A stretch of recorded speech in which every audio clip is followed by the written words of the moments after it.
Hello, everybody. I hope you're having an absolutely lovely day or morning or evening, depending on where you are located in our world. I know I am, and it's only going to get better in a few minutes here. If you're wondering, my name is Timothy Sylvia. I'm an editor with PV Magazine USA, and I'll be one of your co-moderators for today's webinar, Ensuring Tracker Stability in Extreme Weather Conditions. But it won't just be me today.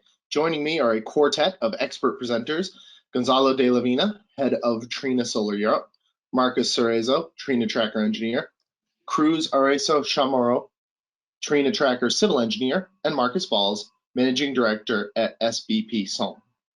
Before we hop into the presentation, we have a little bit of housekeeping to take care of. This webinar will consist of one brief PowerPoint split into 4 presentations with Q&A and discussions interspersed throughout. There will be more Q&A at the end, and you're free to submit questions at any time during the presentation. Due to time constraints, we may not have time to address every single question, but we will make our best attempt to do so. If you have any technical difficulties during the webinar, try exiting and refreshing your web page. If your problems persist, shoot us a message and we'll work to resolve it. In addition to myself, my colleague Beatrice is waiting in the wings to assist with any difficulties. Okay, now that the housekeeping is all taken care of, let's switch our focus back to the topic in hand, trackers and high wind load. As I'm sure all of you know, the solar industry has shifted recently, and large format, high power modules are becoming the standard for large scale development. And while this hardware promises reduced system costs and higher power deliverance, they also bring new challenges, especially so far as trackers are concerned. Larger surface area means more exposure to the elements and more to be affected by wind. So tracker design has to be updated and optimized in order to evolve alongside the hardware that it houses. But before I start spoiling it and taking from our presenters' hard work, let me turn it over to Gonzalo. And Gonzalo, the floor is now yours. Thank you, Tim, for the introduction. Good afternoon also from my side. As Tim said, I'm Gonzalo de la Vina. I'm the head of Europe for Trina Solar, so I'm very pleased and thrilled to participate on this webinar where we're going to introduce our Agile and our Vanguard track. So I will give you a quick glimpse, an introduction into TrinaTracker, and then we will continue with my colleagues who will tell us about the wind tunnel tests that have been performed by RWDI and CPP. We will see, the importance of these wind tests, what we have learned, and the influence it has had on our design for the new trackers. Then, last but not least, Marcos from SBP will give us an overview on the analysis they did on the Vanguard 2P. Looking at our history of TrinaTrackers, it all started with Grupo Clavijo from Spain, a very renowned and renamed tracker manufacturer who acquired MFV Solar in 2017. They then rebranded the company to Enclave. Trina, we acquired the majority of Enclave by mid of 2018. And 2 years later, in 2020, we acquired 100% of the former Enclave. By the end of last year, we decided that we wanted to renew and rebrand the company with TrinaTracker.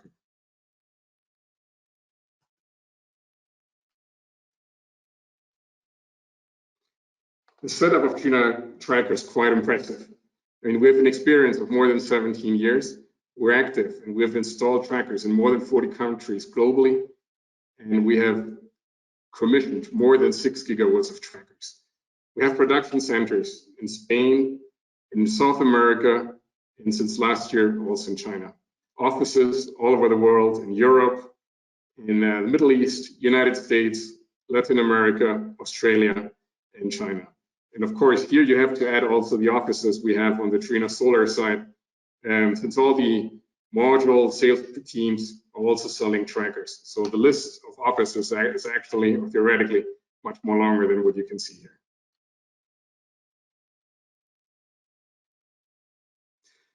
I'm sure that after this webinar, and after you hear the explanations of my colleagues, you will agree with me that we have designed a state-of-the-art tracker which is adaptable to every site, be irregular, be uneven, be difficult. We will be able to put our tracker there, which works also with every weather condition, and especially which is compatible with all the module formats that you have in the market right now. That's all from my side. I would like to hand over to Cruz. She will tell us more about the wind test and the importance for this on the tracker development and tracker designs. Thank you very much. Thank you very much, Gonzalo. Hello, everyone.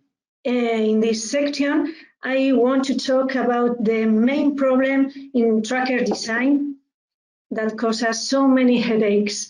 That is the instability phenomena and the need to know and to understand in depth the impact of wind conditions for a good tracker design.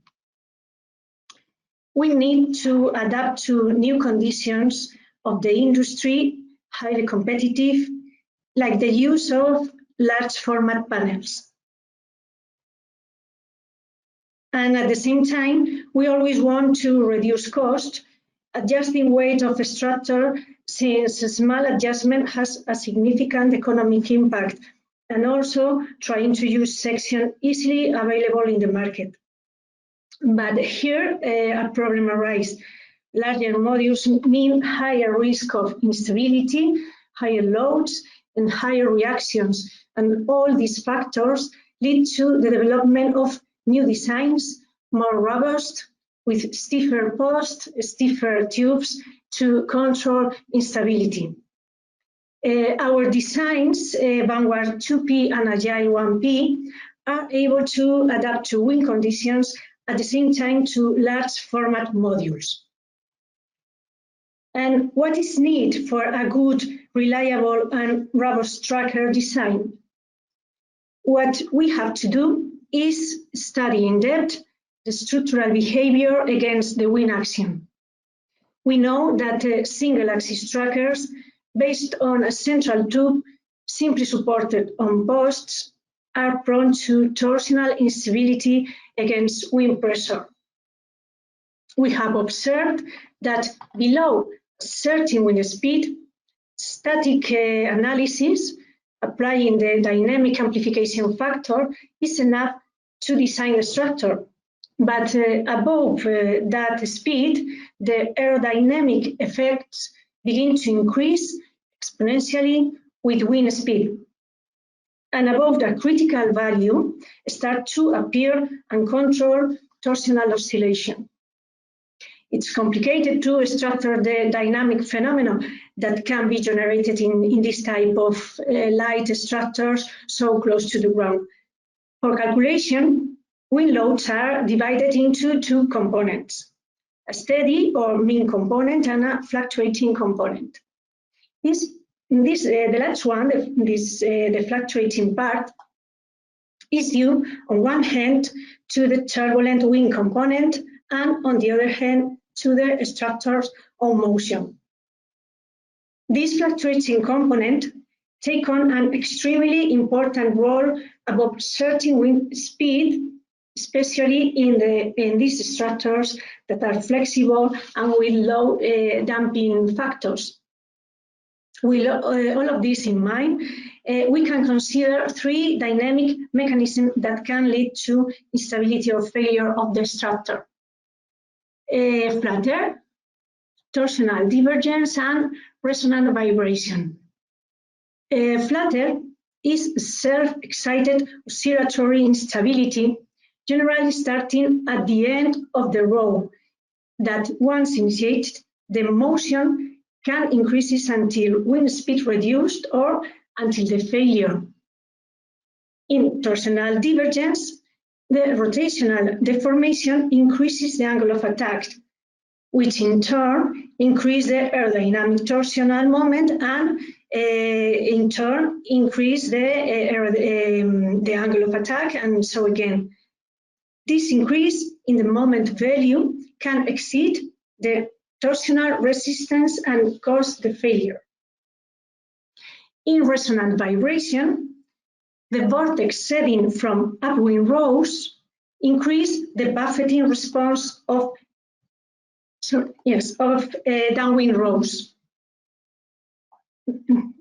Excuse me. Let's go here. This one. The vortex setting of this the first row increase the buffeting response of the downwind row.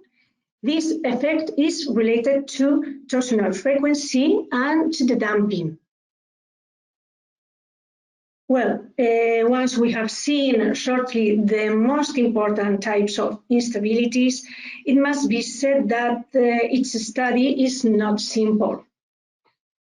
How has TrinaTracker dealt with this problem? Well, we have talked with the experts, and we have been advised by the leading wind engineering companies as are RWDI and CPP, with wide experience in wind analysis of all types of structures and also, of course, of trackers. Having these two partners give us the opportunity to take advantage of their know-how about the impact of wind conditions and a broad view of the wind response of trackers.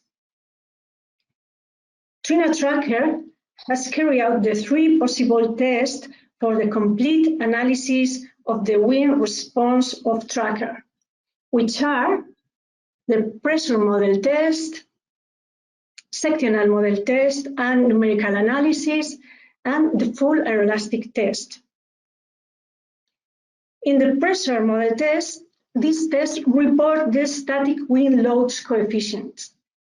This test is performed on a scale model, simulating ground roughness and flow conditions, for example, at the end of the sections. The fluctuating component of wind loads caused by turbulence and buffeting is analyzed by the dynamic amplification factor that should be applied to the static pressure. This dynamic factor depends on the natural frequencies and the damping factors. How we obtain this data? Well, it's necessary to perform a finite element model analysis to obtain the natural frequencies like torsional modes and flexural modes of the picture. And we have to perform a free vibration test to obtain the damping factors that, besides the natural frequencies, that obtain and validate the natural analysis, the model analysis that we have performed with the finite elements. These parameters are really important to tracker design. The next one, the 2-dimensional sectional model test and numerical analysis, we obtain the self-excited forces of the tracker by measuring the aerodynamic derivatives. This is a rigid model that represents a typical section of the tracker at full scale. It includes a spring suspension system that simulates the torsional stiffness and a damping device to simulate structural damping for torsional motion. With the aerodynamic derivatives, we obtain the aerodynamic damping and frequency, which together with the values of structural damping and structural frequency, and using the basic equation of motion, we obtain the stability equation for the torsional degree of freedom. In the top graph, we can see the evolution of the damped frequency, and in the graph below, we can see the variation of total damping with wind speed. We can see that after a certain wind speed, the total damping starts to decrease and eventually becomes 0 or negative. The total damping value equal to 0 gives us the critical wind speed for flutter or torsional instability. We can also obtain the peak torsional moment response that the structure has to support. This is what we name as buffeting response, that combine mean, background, inertial, and self-excited forces. In conclusion, From this test, from the sectional test, we obtain the critical flutter speed and the maximum torsional moment in torque tube. This is a flexible analysis that allows us to obtain the critical wind speed and torsional moments for different designs, but on the other hand, scales of turbulence can't be simulated, and we can't obtain directly the wind effect on corners nor the effect on several rows.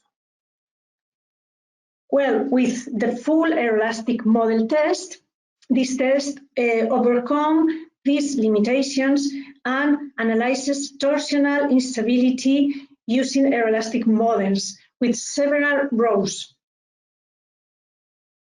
These are scaled models that simulate geometrical characteristics such as length, torque, height, and row spacing, as well as so important dynamic properties such as frequency and damping. This is the most complete test because we obtain the critical speed of instability from full tracker model, not rigid, simulating elastic and dynamic properties of both panels and structure. Besides the critical speed, we also can obtain the tracker rotation and the accumulated torsional moment at the fixed rotation point for the design of torque tubes. Well, at TrinaTracker, we continue working hard to adapt to the new module sizes with a depth knowledge of the tracker wheel response in order to obtain more robust and reliable designs, as you will see in the description of TrinaTracker models that my colleague Marcos Cerezo, civil engineer at TrinaTracker, is going to make next. Hello, thank you, Cruz, for your presentation. Also, Gonzalo, and thank you, team, for your introduction.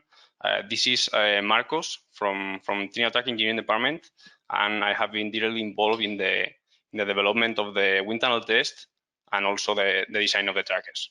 So let's proceed in this third block of the presentation to explain some details about the design of our products. Well, first of all, in this slide, we can see an overall description of the whole process we follow to obtain the optimized design. First, we consider some input parameters, which are basically the module dimensions and the tracker configuration. And with this, we can start doing all the wind tunnel tests that my colleague Cruz has explained. First, the rigid pressure test, and then the full elastic test. From the wind tunnel test, we obtain the static coefficients, the dynamic amplification factors, and the critical wind speed. Well, also, to do this test, we have to do the modal analysis to obtain the natural frequencies of the structure, and also the free vibration test to obtain the damping ratio of the trackers. Well, from the wind tunnel, we obtain all the wind loads, which are the static, the dynamic, and the aerodynamic, and we can do the optimized design. The main structural elements, the post, the torque tube, and the purlin, and also the detailed connections, for example, the bearings and the slip wind drive support. Additionally, we can define the stow strategy of the tracker for each tilt angle. Well, first, we can see the details for Vanguard 2P. Vanguard is our two-portrait tracker. It's compatible with all modules from 400 to 670 watts. It is available up to 4 strings with 120 modules per tracker, and thus we can reach a high power density per tracker up to 68 kilowatts. This additional data about the tracker is the tracking range, which is 55 degrees each side, and also thanks to the patented spherical bearing connections by TrinaTracker, we can reach a good turn adaptability up to slopes of 15% in north-south direction. Here we can see the key components of the tracker, which are for sure the post. The tracker consists of 7 piles for the interior rows or 9 piles for the perimeter rows. The enhanced torque tube along the tracker with a standard shape of 170 millimeters height, and the revolutionary multi-drive system. This new revolutionary multi-drive system is remarkable in the tracker because we obtain a high frequency, and in the next slide we will see more details about these components. Finally, what I mentioned before, the patented spherical bearing connections, which allows us to reach a good adaptability in the north-south direction for the tracker. As I mentioned, the key component of the Vanguard 2P is the multi-drive system. The multi-drive system consists of several torsional blockage points separated along the tracker. In this image below, we can see the interior row with 3 torsional blockage points, and then the perimeter rows will have 4 torsional blockage points. This is done according to the wind tunnel test loads. And in this example, we can compare the behavior between the single drive and our multi-drive system implemented in this Vanguard 2P. With this multi-drive system, we are reducing the torsional, the cantilever spans and the B-fix spans, and we are reducing the torsional loads. So we obtain lower loads thanks to the high stiffness, torsional stiffness that we have implementing the tracker. Well, now is the turn of the Agile 1P. The Agile is our 1-port-8 configuration, and it's a dual row single axis tracker. It is also available up to 120 modules per tracker, and also a new drive system is implemented on it. The additional data of the Agile is the tracking range, which is 60 degrees each side, and here we locate again the patented spherical bearing connections to have a better turn adaptability up to slopes of 15% in north-south direction. Here are the key components of the Agile. Again, the post with a standard shape W or H that we can apply in difficult wind conditions. The enhanced torque tube design with a rectangular shape and a 120 millimeters height. The drive system of this tracker, which consists of 1 slewing drive each row, but just 1 motor, and then we design a transmission bar to connect the 2 rows. Remarkable here is the TrinaTracker clamp, which is also patented by us, and which make it easy the assembly process for the pulling to the torque tube, and the mentioned spherical bearing connections again. About the stow strategy designed for the trackers, I will remark what Cruz, my colleague, mentioned before, that we can define this stow strategy according to the results from the full aeroelastic test. For Vanguard 2P, we design a stow strategy at flat tilt angles, 0 degrees in this case, and this is because we have a really good stiffness in the torsional stiffness in the system. For the Agile 1P, we design a stow position at high tilt angles. Thus, according to the results from the wind tunnel test, we have a safe solution, stable solution. To control these stow strategies, the tracker has integrated alarms commanded by the CU sensors, or also by operator criteria, and these alarms are not just for wind, but also for snow and for hail and for other phenomena that we would like to include. Additionally, for the stability and reliability of the trackers, we do a trackers discretization for both, for Vanguard and for Agile, for each power plant. So the perimeter rows are located in the exterior positions and are designed according to the wind tunnel test, and the same for the interior rows, but considering the shielding effect that the perimeter rows goes to the interior. So as a summary, we can say that both our Vanguard 2P and our Agile 1P fulfill with the international standard certifications, IEC and UL. And additionally, a third part, which is DNV, the leading independent energy experts and certification provider, see bankable products in Vanguard 2P and in Agile 1P.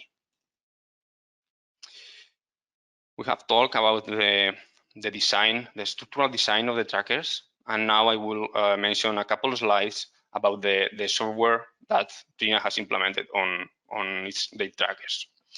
In this case, Trina is the intellectual property of the SuperTrack algorithm, which consists of the smart tracking algorithm, the STA, and also the smart backtracking algorithm, the SBA. The first one, the smart tracking algorithm, is designed especially for bifacial modules because accounts for the diffuse and the reflected irradiance. So it doesn't consider just the direct irradiance, but also the reflected and the diffuse. In the example on the right, we can see that in cloudy days or with overcast weather, the energy production can be increased up to a 5%.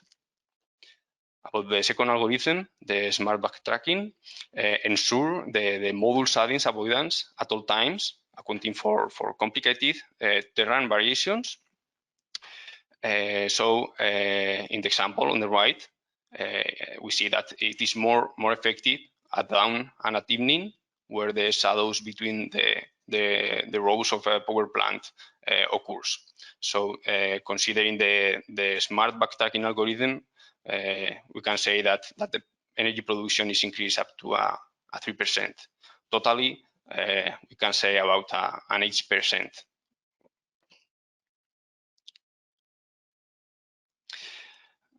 Additionally, about the software and the technology implemented on the trackers, the Scada is also another application for supervision, control, and data acquisition. It is an additional service available for clients to monitor and control the plant remotely at each moment. So this way, the operation and the maintenance of the plant is easier and more accurate. To conclude the third block of the presentation, I will talk a little bit about the levelized cost of energy, which depends on the capital expenditures and the operational expenditures. But this is just the results of all we have mentioned during the presentation, all the wind tunnel tests we have performed, all the optimized design we have implemented in the trackers, all the high technological solutions implemented, the SuperTrack algorithm and the Trina Scada, and all the quality control by external entities, and also our internal quality procedures, which as a conclusion, we can talk about a low balance of system cost, a low operational and maintenance cost, and also a high energy yield production. So this is all from my side. And now our partner from SVP Sun, Marcus Ball, will continue the presentation.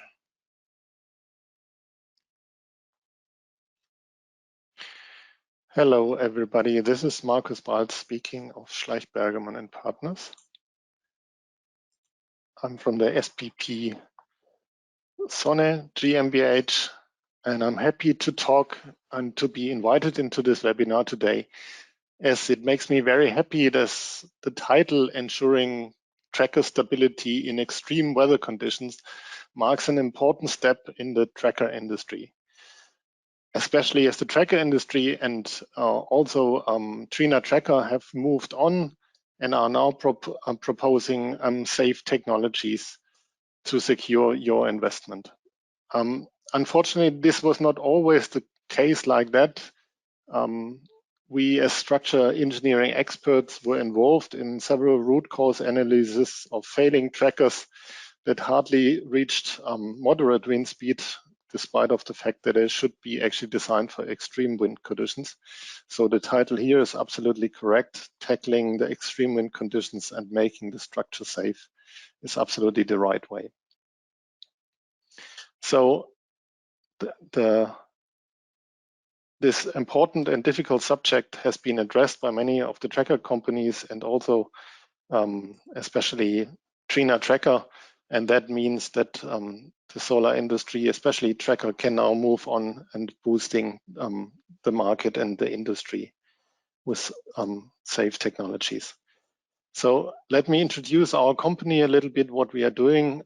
We are designing and optimizing solar technology since 1985. We have been involved in 14 gigawatts of solar PV, mainly trackers to date.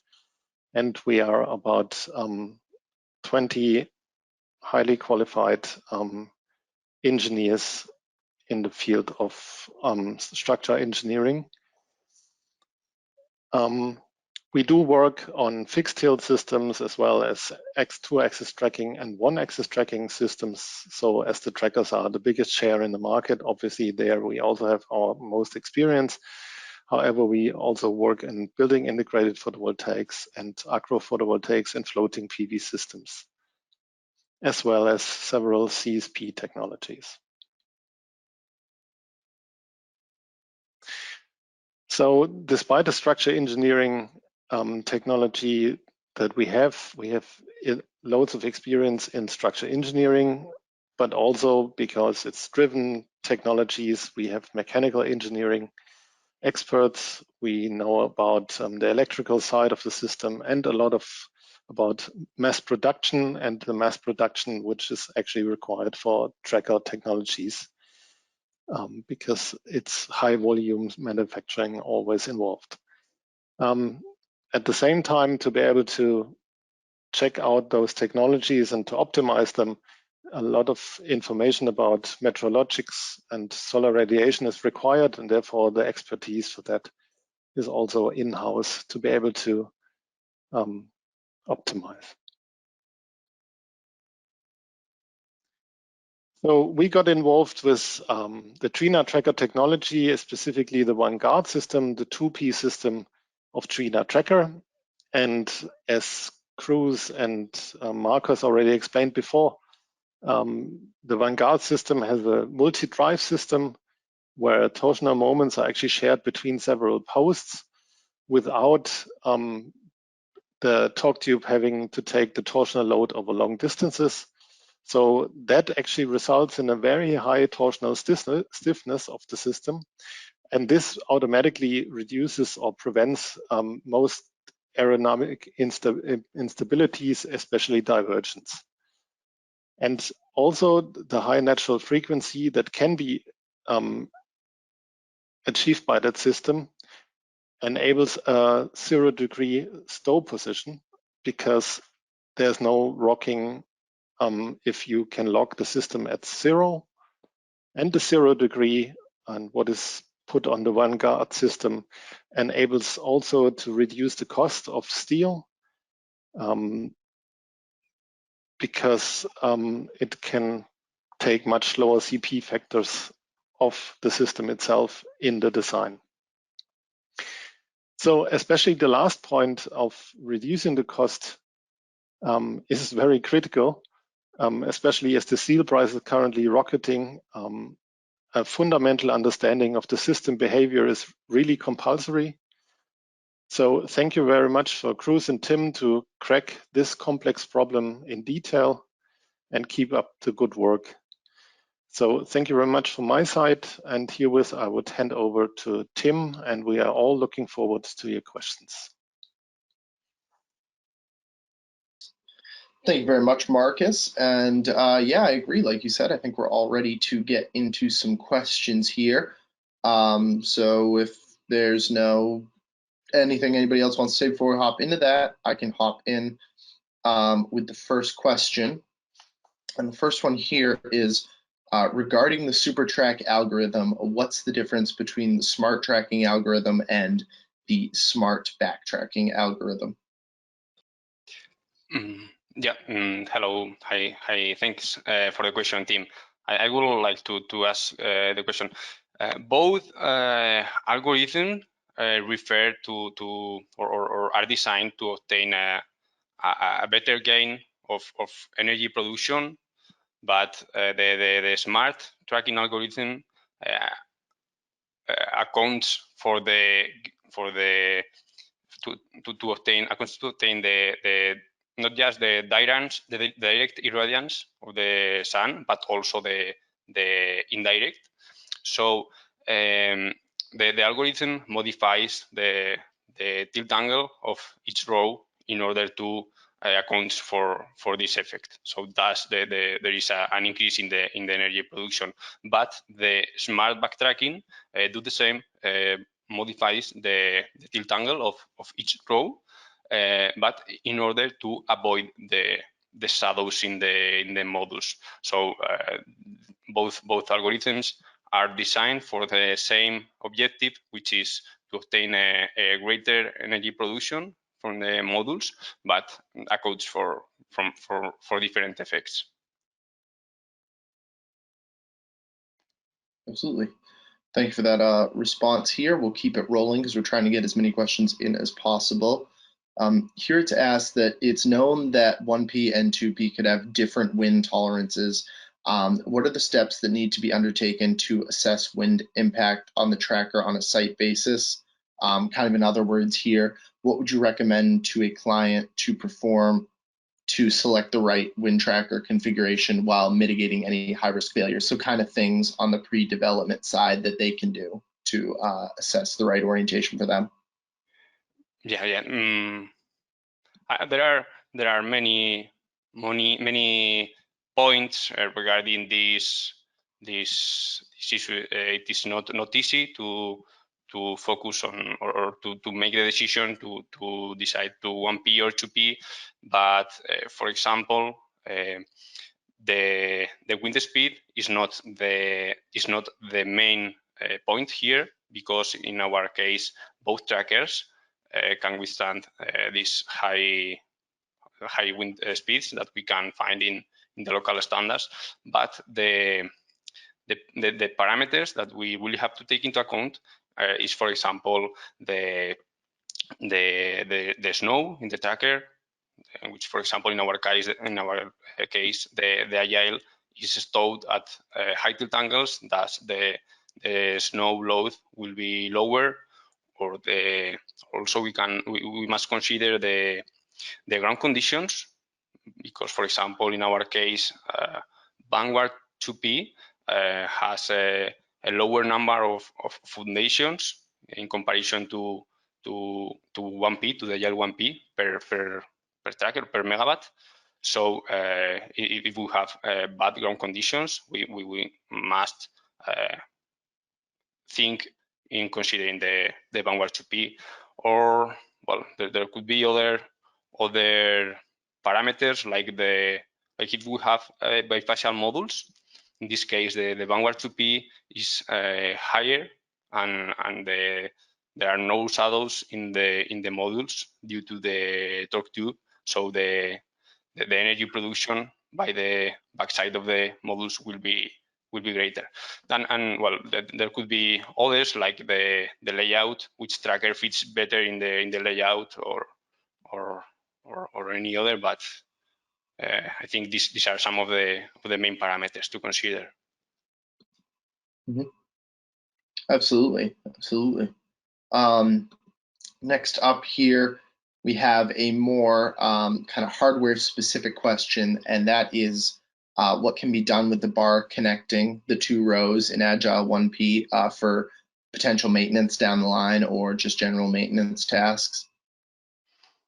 Yeah, I'm not sure if I have understand the question, but I think that you refer to the maintenance task in the Agile 1P. Mhm. So yeah, okay. So I think that someone is worried about the transmission bar, which connects the two rows in the Agile tracker. But I would say that this bar is not a structural element in the tracker. It's just a transmission bar, as I mentioned. So the bar can be temporarily taken out for the maintenance task, like cutting the grass or something that the client may consider, and then it can be assembly easily again. Okay, that seems pretty straightforward. Seems like a lot of these questions are going to be directed at you, Marcos. So you're kind of going to be our man on the spot here for the majority of the question answer. This one might be not necessarily just you, but what is the maximum row length and maximum module pitch for the 1P tracker solution?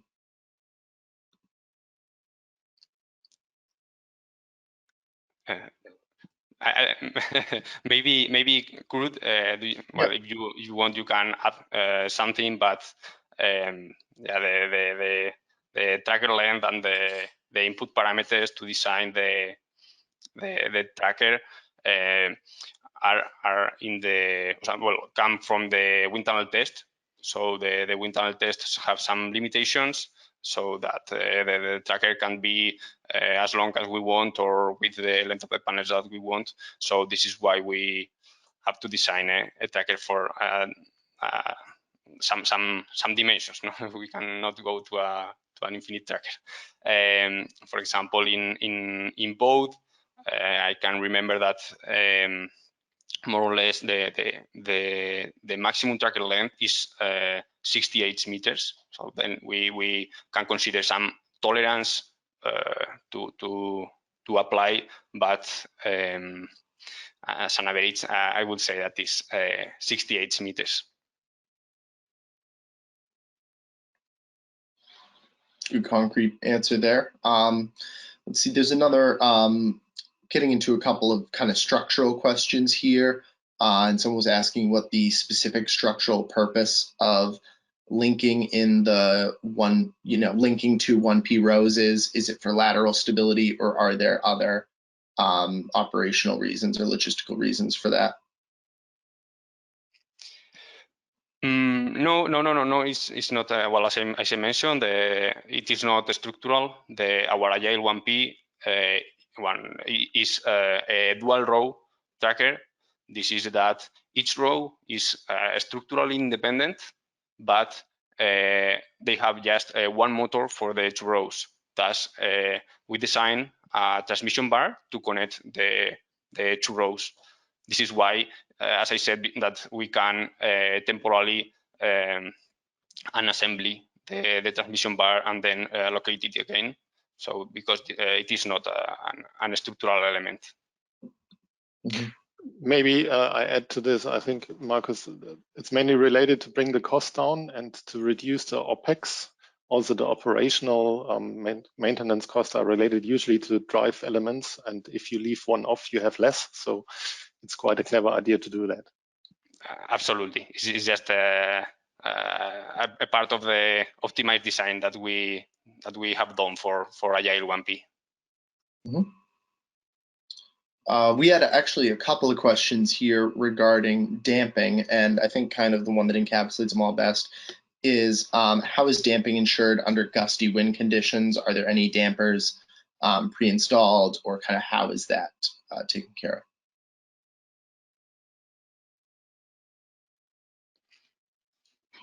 Well, if you place dampers on the structure, you will increase the damping factor, so the loads will decrease because the dynamic amplification factor will decrease. So placing dampers is a good solution for long trackers. If you want to place more modules, and if you don't place dampers, the torsional instability risk increase a lot. So you can obtain the damping ratio with a free vibration test, placing the dampers on the position you want to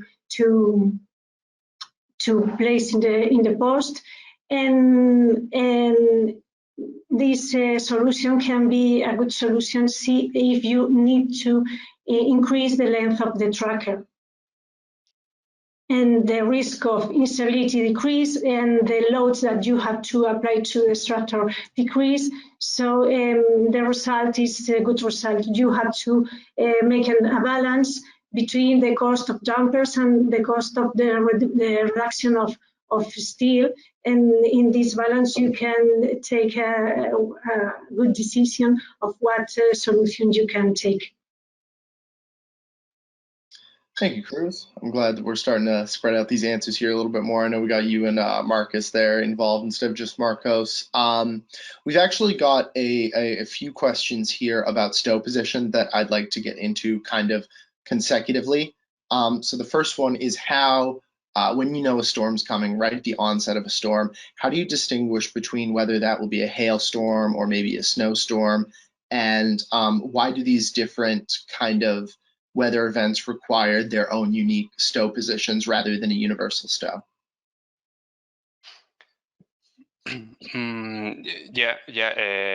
Well, as I mentioned during the presentation, there are many alarms designed specifically for each tracker to consider the different phenomena that can occur, like high wind speeds, snow events or hail events, and each phenomena has its own alarm.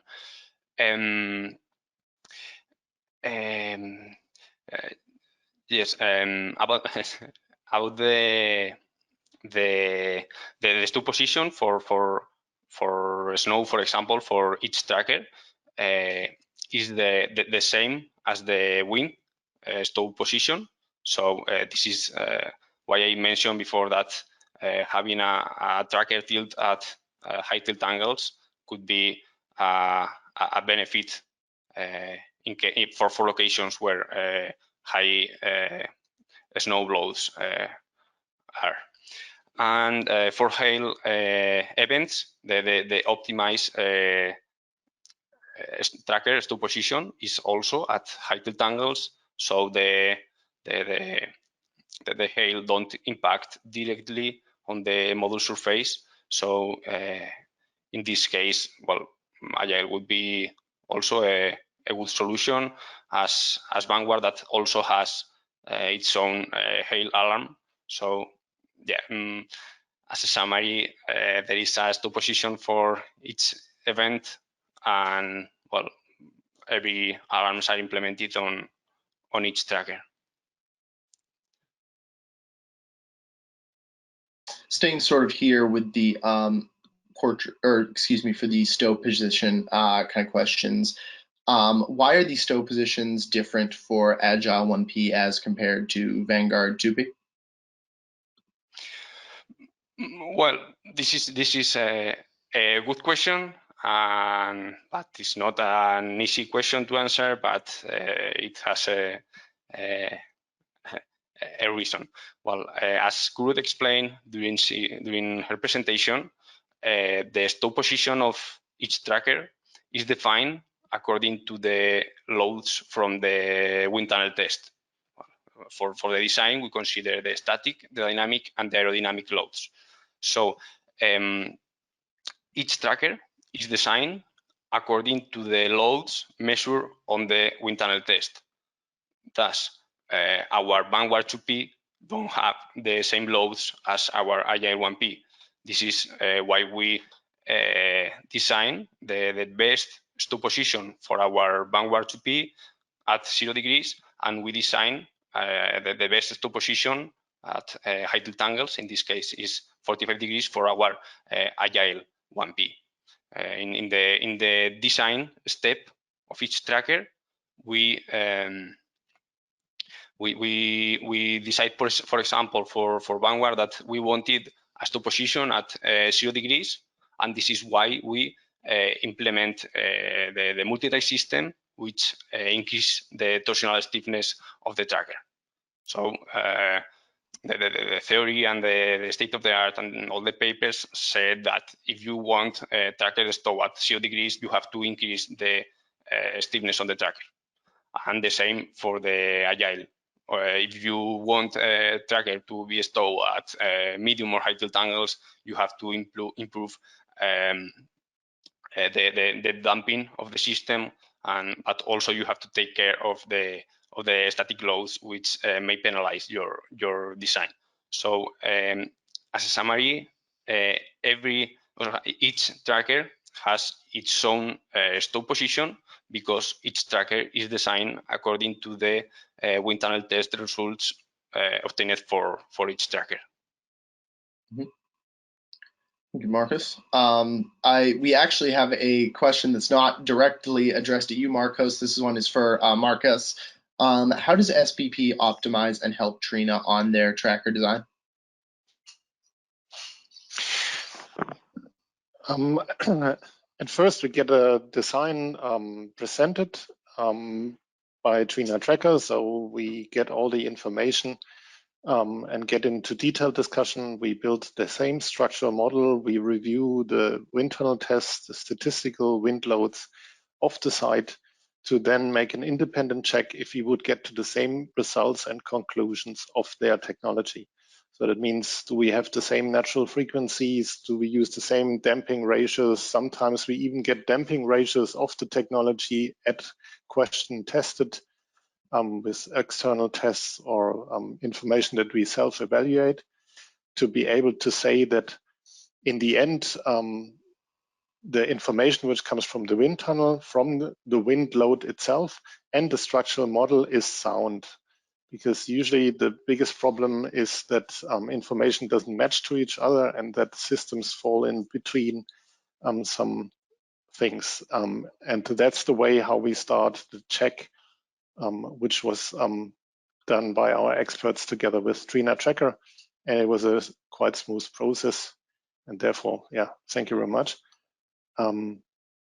So that's one. And then if we are asked to optimize, then we help depending on what is required, where we would say, okay, guys, I think this part is slightly under designed. This part could be optimized more if, and stuff like that. So also that is a process which is sometimes done. Right. Certainly. Okay. We have another question here more structurally about the trackers. How many DC motors are there per 2P tracker? Is there one motor per tracker or one per fixed point?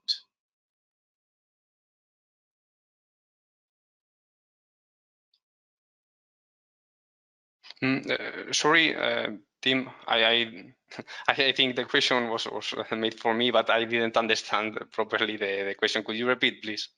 Oh yeah, absolutely. It was just kind of motors per individual tracker. Is there a DC motor per each, like one per tracker, or is it additional in one tracker on different fixed points?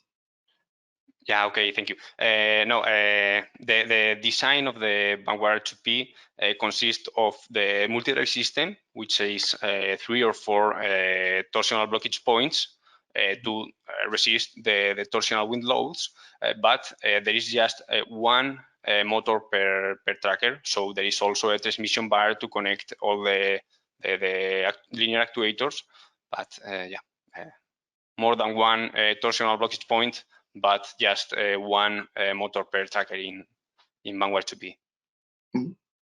Cool. I know we're getting a little bit close on time here, so we will probably have time for probably one or two more questions here before we wrap up.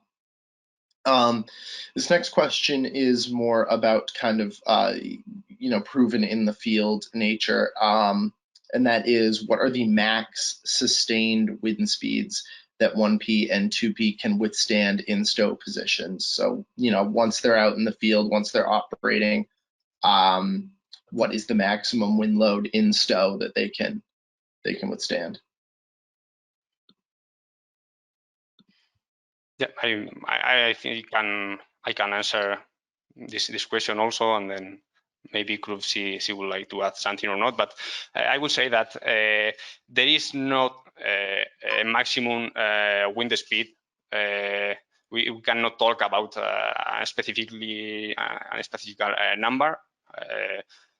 I would say that each tracker is designed for each power plant. This, what I mean is that we can slightly increase or modify the stiffness of the tracker, so we can get a better aerodynamic behavior of the tracker and slightly modify this the design wind speed of the tracker at each tilt angle.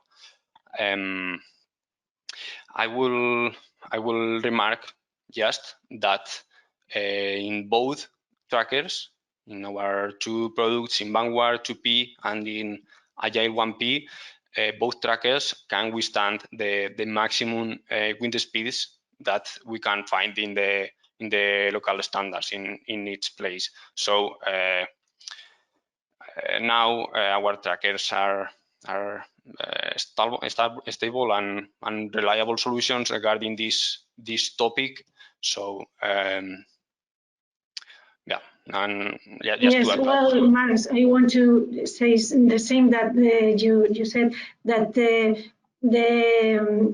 critical speed of the wind, it depends on several variables, and in any case, the two options, Agile 1P and Vanguard 2P, with the stow position in Agile and with the multidrive in Vanguard, we have reached critical wind speed really high. So the risk of instability with this stow position and multidrive system has a powerful has a very high rotation stiffness that reduce a lot the risk of instability. Let me just add another point. The wind speed is obviously the most critical, despite the soil conditions, the cost driver for tracker technologies in general. So therefore, the client has to define, or the owner has to define, a proper wind speed of what his site is, or it's going to be evaluated by the tracker company itself. However, the client should know and specify his site, and then the tracker is designed in accordance to his site. So it's not like there's one solution, there's several solutions which you can make out of a system to reach the best techno-economic solutions for the client. Absolutely. And seems like we are pretty much at time here. So I would like to thank the four of you for your excellent presentations today, and also for sticking around for this Q&A. I think we were able to unearth a little bit more than was just at the surface level, and I think we had a great conversation here today. I know I gleaned a lot from it, so I hope our audience did as well. But as we did at the very beginning, we have a little bit of housekeeping before everyone heads out here.